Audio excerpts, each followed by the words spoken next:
जिन लोगों का मन नाम सुमिरन भजन अभ्यास में नहीं लगता, इसका क्या कारण है?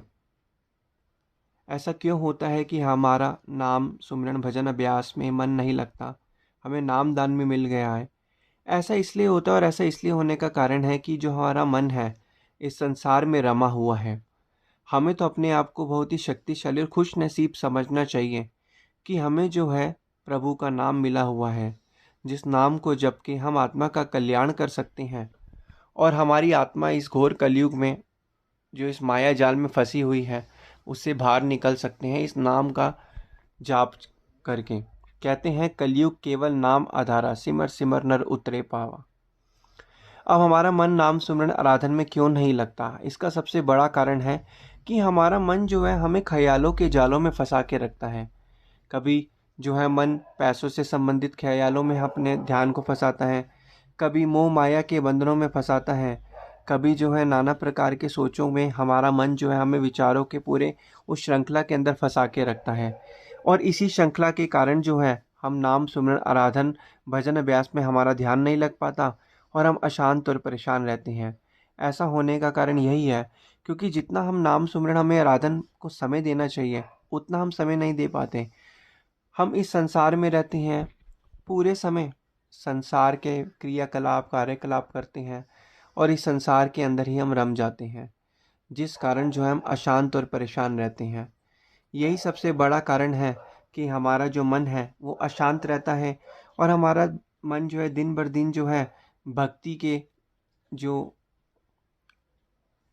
कार्य हैं, जो हमें भक्ति के कार्य नाम सुमिरन भजन अभ्यास करना चाहिए, उससे दूर होता जा रहा है। और दूर होने का कारण यही है कि मन जो है संसार के अंदर रम चुका है। अब मन को क्या चीज़ अच्छी लगती है? मन को खेलने कूदने की चीज़ें सही लगती हैं, मन को घूमना फिरना पसंद सही लगता है, मन को खाना पीना पसंद सही लगता है। और अगर आप जब भजन अभ्यास में बैठो और मन को कहो कि भजन अभ्यास करें, वो मन को सही नहीं लगता। तो इसका कारण यही है कि मन को जो चीज़ें पसंद है मन वही कार्य को करने की सोचता है और इसी चक्कर में हमारा मन जो है ध्यान सुमिरन नाम आराधन में नहीं लगता और हम इस मन के अधीन चलते जा रहे हैं। सबसे मुख्य कारण यही है, नाम सुमिरन आराधन में हमारा मन ना लगना। इसलिए हम जो है क्या होते जा रहे हैं, हम जो है इस ख्यालों और विचारों के अंदर जो है फंसते जा रहे हैं और इससे बाहर ही नहीं निकल पा रहे। आसपास की जो माया नगरी है, संसार की सभी चीज़ें हैं, चकाचौंध चीज़ें, सबको सच मान बैठे हैं, जो कि असल में सब झूठ है। आप ये देखो कि कलयुग में कहते हैं कि 4,36,000 समथिंग जो है साल होते हैं, जिसमें से 4 से 5 हज़ार आई थिंक जो है साल बीत चुके हैं इस कलयुग में। अब आप ये देखिए कि 4 से 5 हज़ार साल जो कलयुग में बीत चुके, कितने लोग आए कितने लोग गए, कितने लोगों ने धन कमाया कितने लोग चले गए। आज हमें तो उन लोगों का नाम तक नहीं पता है। तो आप ये देखो कि जो महान लोग हैं वो भी आके इस दुनिया से चले गए, इतना पैसा कमाया, सब कुछ कमाया, संसार में ध्यान फंसाया, लेकिन उन्होंने सब कुछ तो कमाया लेकिन उन्होंने मन की शांति को प्राप्त नहीं किया। सोचा तो यह करके कर्म किया कि सब कमाने के बाद मन की शांति प्राप्त होगी, एक सच्चा सुख, एक सच्चाई, एक हमें आध्यात्मिकता का बोध होगा, लेकिन वो तो उन्हें मिला ही नहीं, जिस कारण वो अशांत और परेशान रहते हैं।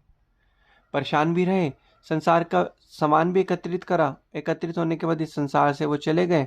थोड़ा बहुत अगर अपने इस्तेमाल के लिए किया होगा तो किया होगा, अदरवाइज़ वो जो है बाकी सभी लोगों के लिए छोड़ के चले गए और बाकी लोगों ने उस चीज़ को इस्तेमाल किया।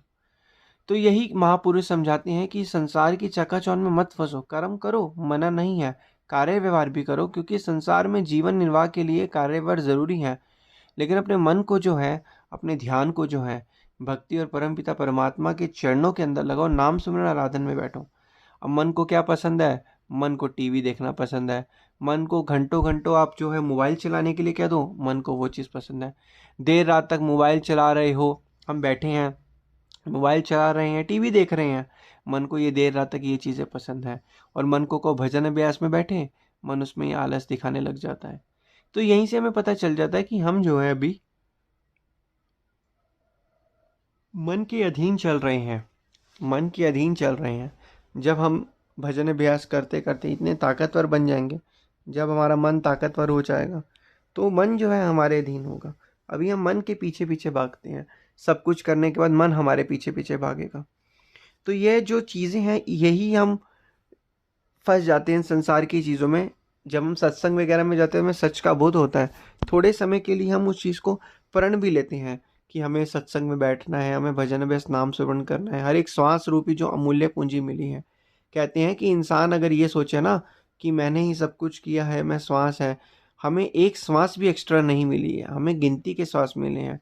श्वास कौन चला रहे हैं? श्वास इस दुनिया पर, धराधाम पर कौन सी शक्ति जो है हमें जो है हमें जिंदा रखी हुई है, वो परमात्मा की शक्ति है। उनके हुक्म के बिना कोई पत्ता ही नहीं हिल सकता।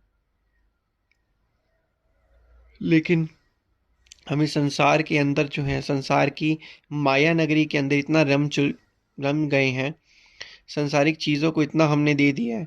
हम क्या कर रहे हैं? हम संसारिक चीज़ों को ज़्यादा महत्व दे रहे हैं, जिससे हमारा भक्ति रूपी चीज़ों को महत्व जो है ख़त्म होता जा रहा है। अब आप खुद देखो कि आपको संसार की चकाचौंध वाली चीज़ें पे ध्यान में फंसना है, जो आपको अशांति और परेशानी भी दे रही है, या फिर भक्ति रूपी आनंद में शांति से जो पूरा भरा हुआ विचार है, मन जो है अशांत परेशान रहता है, दुख दर्द को दूर करने वाला, हमेशा शांति और सुख से जीवन व्यतीत करने वाले विचार पर चलना है। अभी आपके ऊपर, आपने किस विचार के ऊपर चलना है। लेकिन हम लोग गलती यहाँ पे क्या कर देते हैं, हम उस विचार के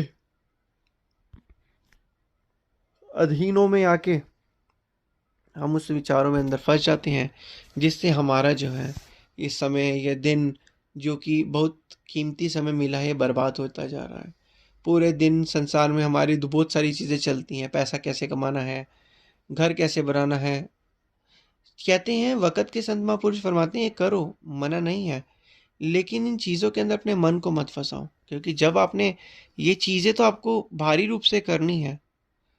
आप एक बार ये आजमा के देखो कि बिना कुछ सोचे सिर्फ नाम सुमरन आराधन सोचो और अपने कार्य कर्म करते चलो। आप ये अनुभव करिएगा कि आपको आपके कर्मों के अनुसार फल मिलता जा रहा है और आपके अंदर शांति भी साथ में। लेकिन हम क्या करते हैं, कर हम जो है मेहनत भी करें ज़िंदगी में, लेकिन साथ में उस मेहनत को करते-करते उसकी चिंता को भी अपने मन के अंदर बिठा के रख रहे हैं, जो सबसे बड़ी गलती कर रहे हैं। अब हमें यही तो चीज़ सीखनी है कि क्योंकि कर्म भी करें और हमें चिंता भी ना हो, मेहनत भी करें, ये कैसे सही होगा? वक़्त के संतों महापुरुषों की चरण शरण में जब हम जाएँगे, उनके आगे और मौज में चलेंगे और सत्संग रूपी गंगा और नाम सुमरन भजन अभ्यास रोज़ करेंगे, तो हमें अपने आप ही अंदर फ़र्क दिखेगा। लेकिन क्या हम ऐसे हैं? क्या हम करेंगे? क्या हम अपने आप से वादा करते हैं? दूसरों से वादा करने का कोई भी फ़ायदा नहीं है, जब तक आप अपने आप से वादा मत करो। तो जितना हम अपने आप से वादा करेंगे, हमें सही और गलत का पता चलेगा। हमें अज्ञानता का हमारा नाश होके ज्ञानता हमारी जो है एकत्रित हो जाएगी। लेकिन बस हमें यही चीज़ समझनी है कि जितना हो सके भजन अभ्यास और भक्ति में ध्यान लगाना है, रोज़ नाम सुमिरन करना है। कहते हैं कि जब आपको चाहे समय मिले या ना मिले, सबसे पहले अपना ये काम निपटाओ कि मुझे भजन अभ्यास तो करना ही करना है। हम संसार के कामों को सबसे पहले प्रेफ़रेंस देते हैं। जिस दिन हम भक्ति के कामों को, नाम सुमिरन भजन अभ्यास आराधन के काम को ज़्यादा से ज़्यादा प्रेफ़रेंस देंगे, उस दिन के बाद से हमारी ज़िंदगी बदल जाएगी और हमें बाकी चीज़ों पे इतना ध्यान ही नहीं देना पड़ेगा। तो इसलिए वक़्त के संत महापुरुषों का यही कहना है कि इस चीज़ को जितना हो सके समझ जाओ, वरना समय निकल गया तो सब कुछ हाथ से चला जाएगा। तो हर एक चीज़ को, हर एक मोमेंट को अच्छे से एंजॉय करो। मन के अंदर हमेशा ही संसार के ख्याल चलते हैं और चलेंगे भी, क्यों नहीं चलेंगे, क्योंकि हम पूरे दिन संसार में रहते हैं, उन चीज़ों को सोचते हैं। तो सोचने से वो चीज़ें नहीं बदलने वाली, कर्म करने से ही बदलेंगी। तो इसलिए भक्ति के पांचों नियम को हमें निभाना चाहिए